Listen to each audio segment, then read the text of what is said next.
ఈరోజు ముఖ్యమంత్రి చంద్రబాబు నాయుడు గారి ఆధ్వర్యంలో నడుస్తున్న ప్రభుత్వంలో జరుగుతున్న తప్పులను ఎత్తి చూపిస్తున్నానని, ఏదైతే రైతులకు సంబంధించిన జరుగుతున్న అన్యాయం పైన కావచ్చు, లేదంటే నిరుద్యోగులకు సంబంధించిన జరుగుతున్న అన్యాయం పైన కావచ్చు, లేదంటే తిరుమలలో జరిగిన అపచారాలకు సంబంధించి కావచ్చు, నేను చేసిన పోరాటానికి ఈ ప్రభుత్వం చంద్రబాబు నాయుడు గారి ప్రభుత్వము ఇప్పటికీ నా మీద సుమారు 10 కేసులకు పైగా పెట్టారు.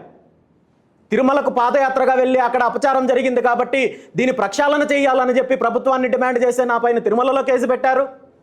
అదేవిధంగా ఒక బీసీ సామాజిక వర్గానికి సంబంధించిన వ్యక్తి చనిపోతే అతని అంత్యక్రియలు జరగనివ్వకుండా ఆ ప్రాంతానికి సంబంధించిన కొంతమంది అధికార పార్టీకి సంబంధించిన నాయకులు అడ్డుకున్నారని చెప్పి అక్కడికి వెళ్ళి వాళ్ళకి న్యాయం చేయాలని చెప్పి డిమాండ్ చేస్తే నా మీద క్రిమినల్ కేసులు పెట్టారు. అదేవిధంగా కరేడు ప్రాంతంలో రైతులకు వ్యతిరేకంగా అక్కడ బలవంతపు భూసేకరణ జరుగుతోందని చెప్పి రైతులకు మద్దతు ఇవ్వడానికి ప్రయత్నం చేస్తే అక్కడ నా మీద క్రిమినల్ కేసులు పెట్టారు.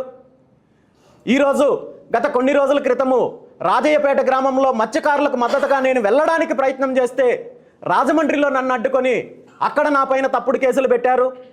ఆ తర్వాత గత 12వ తేదీన విశాఖపట్నం నుండి గౌరవ హైకోర్టు ఆదేశాలు తీసుకొని ఆర్డర్స్ తీసుకొని అక్కడి నుండి రాజయ్యపేటకు వెళ్ళడానికి ప్రయత్నం చేస్తే పూర్తిగా నన్ను హోటల్లో నిర్బంధించి నన్ను కదలనివ్వకుండా చేసి ఆ జిల్లా సరిహద్దులు దాటేంత వరకు పోలీస్ ఎస్కార్ట్ ద్వారా నాతో వచ్చి నన్ను బయటకు సాగనంపే ప్రయత్నం చేసినప్పటికీ కూడా మళ్ళీ నా మీద ఇదే సంఘటనకు సంబంధించి ఒకే రోజులో 3 డిఫరెంట్ పోలీస్ స్టేషన్లో నా మీద 3 తీవ్రమైన నేరాలు చేశారని చెప్పి ఒకేసారి కేసు పెట్టడం జరిగింది. విశాఖపట్నంకి సంబంధించిన మహిళా పోలీసులపైన నేను దాడి చేశానని చెప్పి వైజాగ్ ఎయిర్పోర్ట్ పోలీస్ స్టేషన్లో కేసు పెట్టారు, క్రిమినల్ కేసు ఫైల్ చేశారు. అదేవిధంగా నన్ను నిర్బంధించారని చెప్పే ఆక్రోశంతో ఆవేదనతో మత్స్యకారులు రైతులు రోడ్ల మీదకి వచ్చి నిరసన తెలియజేస్తే రోడ్లలో నేను రాస్తారోక చేశానని చెప్పి నా మీద తప్పుడు కేసు పెట్టారు.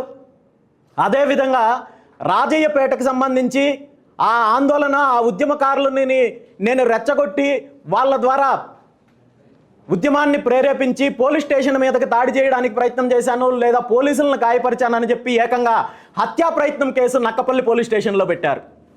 ఒకే వ్యక్తి పైన ఏకకాలంలో ఒకే రోజు 3 డిఫరెంట్ పోలీస్ స్టేషన్లో వీళ్ళ యొక్క అధీనంలో నేను ఉన్నప్పటికీ కూడా నా మీద 3 తప్పుడు కేసులు పెట్టే ప్రయత్నం చేశారు.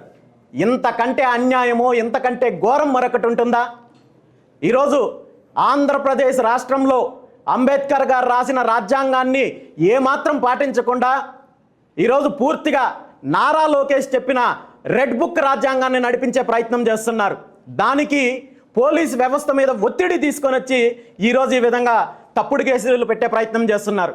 నేను ఒక్కటే అడుగుతున్నాను, ఒకే వ్యక్తి మీ నిర్బంధంలో ఉన్న వ్యక్తి ఈరోజు 3 సపరేట్ ప్రాంతాల్లో 3 నేరాలు ఎలా చేయగలడు? నేనేమైనా దశావతారాలు ఎత్తానా? లేదా మరొక అతీతమైన శక్తులు ఏమన్నా ఉండి నేను ఇంకో రకంగా చేయగలుగుతున్నానా?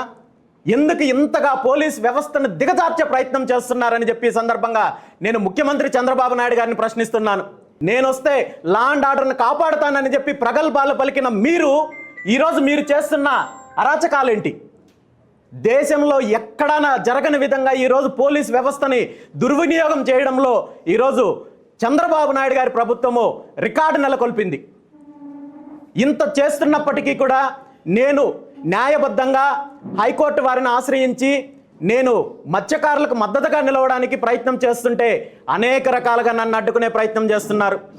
చివరికి